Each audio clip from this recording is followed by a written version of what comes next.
বন্ধুরা, কিছুদিন আগে আমি ট্রেনে করে এক আত্মীয়ের বাড়ি যাচ্ছিলাম। তো আমার সামনের সিটে দুজন বয়স্ক দম্পতি বসে আছে। তো তারা কথাবার্তা বলছিল। তো আমার তাদেরকে দেখে বেশ ভালো লাগলো আর কি। তো যেচে কথা বললাম। বেশ কিছুক্ষণ তাদের সাথে কথাবার্তা বলার পর আমি ভদ্রলোককে জিজ্ঞাসা করলাম যে, দাদু, আপনাদের বয়স কত?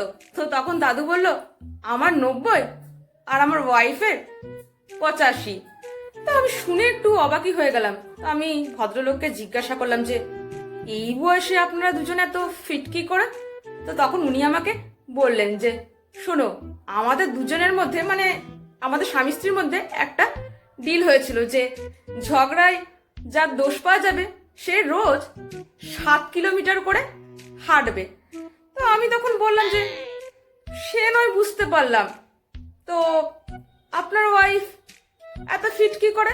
তো তখন উনি আমাকে বললেন যে, দেখো, মাসে 30 দিনের মধ্যে 26 দিন তো আমাকেই 7 কিলোমিটার করে হাঁটতে হয়। তো আমি তখন ওনাকে বললাম যে, হ্যাঁ সে নয় ঠিক আছে, তো আপনার স্ত্রীর ব্যাপারটা? তো তখন উনি আমাকে বললেন, আমি রোজ 7 কিলোমিটার করে হাঁটছি কিনা সেটা দেখার জন্য আমার ওয়াইফ রোজ আমার পিছন পিছন 7 কিলোমিটার করে যেত।